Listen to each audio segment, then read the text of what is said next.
Olá, sétimo ano, tudo bem com vocês? Como vocês estão? Espero que estejam bem, não é? Olha, nós estamos estudando sobre gêneros jornalísticos, certo? Esse mês de junho nós teremos uma prova que vai ser feita, eu não sei bem como, mas nós vamos ter uma prova. E a matéria da prova será esses três gêneros que nós estudamos dentro do tipo jornalístico, tá bom? Então, nós estudamos notícia, reportagem e agora entrevista. Semana passada eu passei uma atividade para vocês fazerem uma entrevista, gravarem o vídeo e me mandarem, certo? Acho que hoje ou ontem o Silvino passou para vocês aí como vocês mandarem para mim essa entrevista, tá bem? Hoje eu quero continuar falando da entrevista e para a gente retomar um pouco as características. No seu livro, pegue aí o seu livro, na página 117, nós temos uma entrevista, tá? Foi feita uma entrevista com esse senhor, bonitão, né? Grisalho aí, bonitão, e foi passada para o papel aqui, tá bem? Então, vamos analisar aqui as características dessa notícia, do gênero, se está feito da forma correta, não é? Que é a forma que vocês devem fazer aí a sua entrevista com seu pai, com sua mãe, com seu responsável. Ele começa primeiro tem um título, né? Sempre lidamos com o excesso de informação. Esse é o título da entrevista.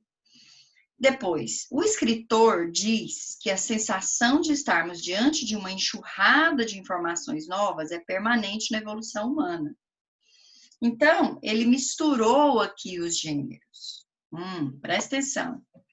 Ele misturou uma reportagem com a entrevista.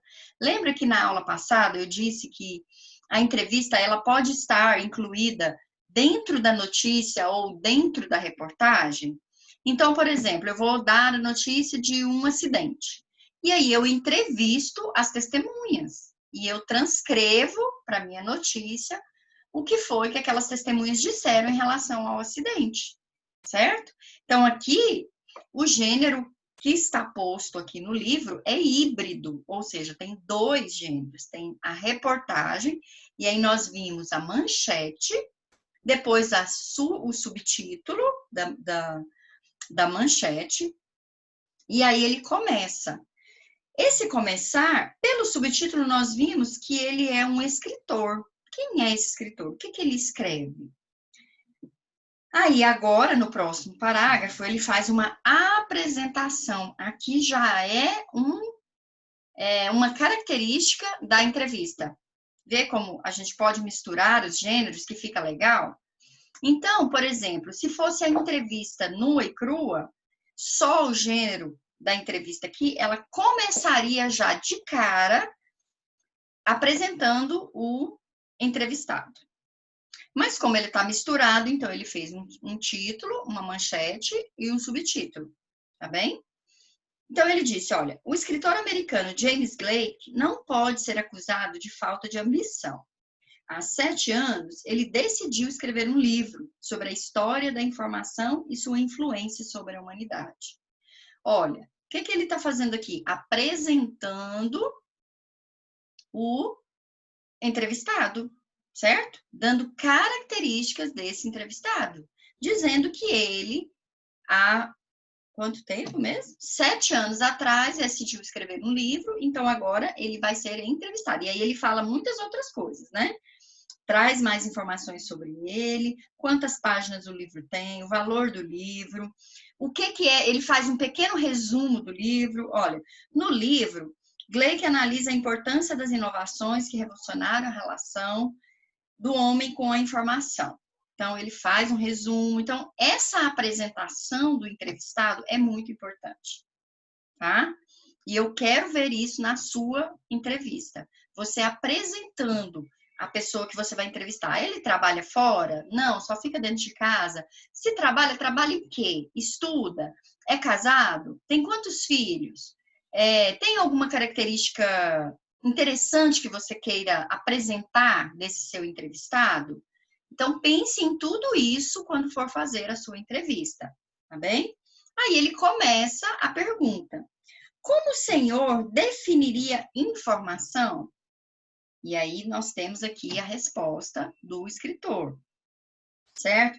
E aí ele segue fazendo todas as perguntas. Olha, são várias perguntas que ele faz ao escritor, tá? E termina a entrevista, ok? Aqui, no papel, ele termina com a última pergunta. Mas nós sabemos que uma entrevista ao vivo, uma entrevista gravada, ela precisa de ter uma finalização, tá? No papel, fica sem sentido ele falar: agradecemos, então, ao senhor Gleick pela entrevista. Não faz sentido. Para a gente que está lendo aqui, não faz sentido. Mas quando é ao vivo, quando é um vídeo, essa finalização é importante, porque, veja, o seu leitor, o seu espectador está assistindo a entrevista. Então, tem que ter um fechamento essa entrevista. Não pode terminar com a pergunta, certo? Então, aqui nós não temos, porque foi passada para o papel. Mas, na sua entrevista que você vai fazer com seus pais, e é até bom você assistir essa aula novamente, porque se você já tiver feito e não colocou essas características, tá faltando alguma coisa no seu gênero, não vai estar totalmente correto, tá bem? Então, a sua entrevista tem que ter a apresentação do entrevistado, nome, idade, talvez seja relevante, quantos filhos, o que ele faz no dia a dia, se é uma pessoa, o hobby dessa pessoa, você pode falar o que você quiser, o que você achar importante que o seu leitor, que o seu espectador vai achar interessante de saber sobre essa pessoa, ok? Depois você vai fazer as perguntas. Não quero só 5 perguntas, eu coloquei lá na atividade no mínimo 5 perguntas, tá bom? Perguntas inteligentes. E aí você fecha a entrevista, dizendo, agradecendo ao entrevistado, dando um tchau para o seu espectador, e aí você define como você vai fazer o final dessa sua entrevista. Beleza? Eu quero que vocês leiam essa atividade, essa reportagem. Não precisa responder ainda as questões, tá? Só quero que vocês leiam a entrevista para vocês terem uma ideia de como vocês farão a de vocês, tá bem? Estou aguardando, ansiosa pelas entrevistas, quero conhecer os pais de vocês e curiosa para ver a sua postura, não é? Diante das câmeras e como repórter, tá bom? Quem sabe você vai ser descoberto. Quem sabe você vai descobrir que essa é a profissão que você gostaria de seguir, hein? Jornalismo. Por que não? Talvez você tenha o dom, né? Tá bem?